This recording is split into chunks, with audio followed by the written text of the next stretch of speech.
हम यहाँ आपको इस समय पूर्वोत्तर भारत के सबसे गंभीर पर्यावरणीय और राजनीतिक मुद्दों में से एक अपर सियांग बहुउद्देशीय जल विद्युत परियोजना पर सरकार और आम जनता दोनों के दृष्टिकोण से जानकारी देने आए हैं। इस मुद्दे के केंद्र में है अरुणाचल प्रदेश के अपर सियांग जिले में प्रस्तावित एक विशाल बांध। जहां सरकार इसे रणनीतिक और विकास के लिए आवश्यक मानती है, वहीं स्थानीय लोग खास इसे अपनी जमीन, संस्कृति और अस्तित्व के लिए खतरा मानते हैं। Welcome to inner call.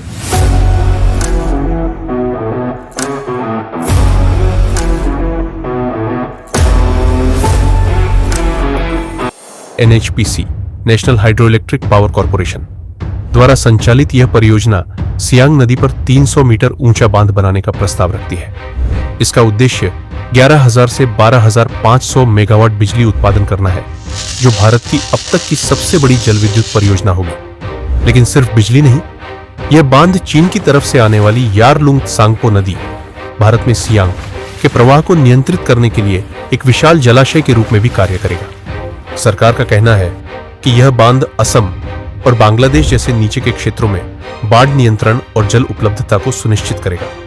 इस बांध को लेकर संघर्ष 2017 में शुरू हुआ, जब केंद्र सरकार ने 2 छोटे हाइड्रो प्रोजेक्ट्स को मिलाकर एक बड़े प्रोजेक्ट में बदल दिया। धीरे धीरे स्थानीय लोगों को अंदाजा हुआ कि इस परियोजना से कितनी जमीन छीनी जाएगी, पर्यावरण को नुकसान पहुंचेगा और कितनी बड़ी संख्या में लोग बेघर होंगे। 2023 तक आदि समुदाय ने विरोध तेज कर दिया। गांवों में बैठ के जन जागरूकता अभियान और छोटे छोटे धरने शुरू हुए। लोग सर्वेक्षण टीमों को अपनी जमीन पर आने से रोकने लगे। जून 2024 में NHPC अधिकारियों और राज्य के उप मुख्यमंत्री ने परियोजना को आगे बढ़ाने की बैठकें की, लेकिन विरोध भी तेज होता गया। जुलाई 2024 में 2 कार्यकर्ताओं को केंद्रीय मंत्री के दौरे से पहले हिरासत में लिया गया। अगस्त में डीटेडाइम और गेकू गांवों में ग्रामीणों ने सर्वेक्षण टीमों को घुसने नहीं दिया। अक्टूबर में 8,000 से ज्यादा लोगों ने गेकू में रैली निकाली, हाथों में बैनर, नारों के साथ, और साफ कहा, हम अपनी जमीन नहीं देंगे। दिसंबर 2024 में राज्य सरकार ने पुलिस और अर्धसैनिक बल तैनात कर दिए ताकि सर्वेक्षण करवाया जा सके। इससे जबरदस्त आक्रोश फैला। 14 से 16 दिसंबर तक गेकू, पारोंग और अन्य गांवों में शांतिपूर्ण लेकिन दृढ़ विरोध प्रदर्शन हुए। महिलाएं रो पड़ी, बुजुर्गों ने पारंपरिक शाप उम्मीद दिए, मुख्यमंत्री का पुतला जलाया गया। 19 दिसंबर को मुख्यमंत्री पेमा खांडू बोले, अगर आप लोग बांध नहीं चाहते तो नहीं बनेगा। लेकिन मई 2025 में लोग एक बार फिर चौंके। पुलिस के साए में सर्वे टीमें दोबारा आ गई। पुरानी स्कूलों में कैंप लगाए गए। लोग खुद को फिर से ठगा हुआ महसूस करने लगे। 23 मई को नए सिरे से विरोध शुरू हुआ। महिलाएं खेत छोड़कर बेगिंग गांव की ओर मार्च करने लगी, जहां ड्रिलिंग चल रही थी। गुस्साए लोगों ने एक झूलता हुआ पुल जला दिया ताकि पुलिस वहां न पहुंच सके। ये सिर्फ विरोध नहीं था, ये संदेश था, हम पीछे हटने वाले नहीं हैं। गांव वालों ने सरकार को 3 दिन का अल्टीमेटम दिया, सुरक्षा बल हटाओ। उसी हफ्ते सरकार ने बताया कि पनकांग कुमकू गांव ने 5 करोड़ रुपए के विकास फंड के बदले सर्वेक्षण की अनुमति देने वाला MOU साइन कर दिया है। लेकिन गांव के प्रधान और अधिकतर लोगों ने इसका खंडन किया। उन्होंने कहा कि सहमति फर्जी है और यह रिश्वत जैसी है। यह विरोध डर और दर्द से उपजा है। यह बांध से अधिक गांवों को डुबो देगा, खेत खलिहान, फल बागान, जंगल और पवित्र स्थान खत्म कर देगा। लोगों के लिए यह केवल जमीन नहीं, पहचान की बात है। सियांग सिर्फ एक नदी नहीं, वह मान है। लोगों को अक्टूबर 2023 में सिक्किम के तीस्ता बांध जैसी आपदा की चिंता है, जब बर्फीली झील फटने से पूरा बांध बह गया था। विशेषज्ञ कहते हैं, अरुणाचल की नाजुक और भूकंपीय जमीन इस तरह की विशाल परियोजना के लिए उपयुक्त नहीं है।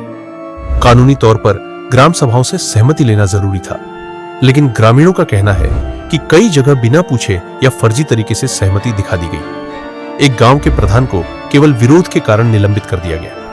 महिलाओं और बुजुर्गों ने इस आंदोलन को नेतृत्व दिया है।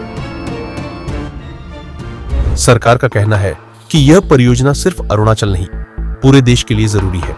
इसके लाभों में शामिल है 12,000 मेगावाट से अधिक हरित ऊर्जा उत्पादन, चीन से आने वाले अचानक पानी के प्रवाह को नियंत्रित करने वाला जलाशय, राज्य को 3,000 करोड़ सालाना राजस्व, प्रभावित गांवों के लिए 282 करोड़ की विकास राशि। मुख्यमंत्री पेमा खांडू ने कहा है कि लोगों की सहमति के बिना बांध नहीं बनेगा, लेकिन मई 2025 में चुपचाप पुलिस बल के साथ सर्वे शुरू करवाना और कथित रूप से कुछ गांवों से जबरदस्ती सहमति लेना इस दावे पर सवाल खड़े करता है। इस वक्त परियोजना एक बड़े गतिरोध में फंसी है। पुलिस की सुरक्षा में सर्वे कार्य जारी है और लोग शांतिपूर्ण तरीके से विरोध कर रहे हैं। प्रदर्शनकारियों का कहना है यह सिर्फ एक बांध की बात नहीं है। यह सवाल है कि भारत जैसे लोकतंत्र में फैसले कैसे लिए जाते हैं। क्या जबरदस्ती, डर और चुपचाप फौज भेजकर विकास किया जा सकता है?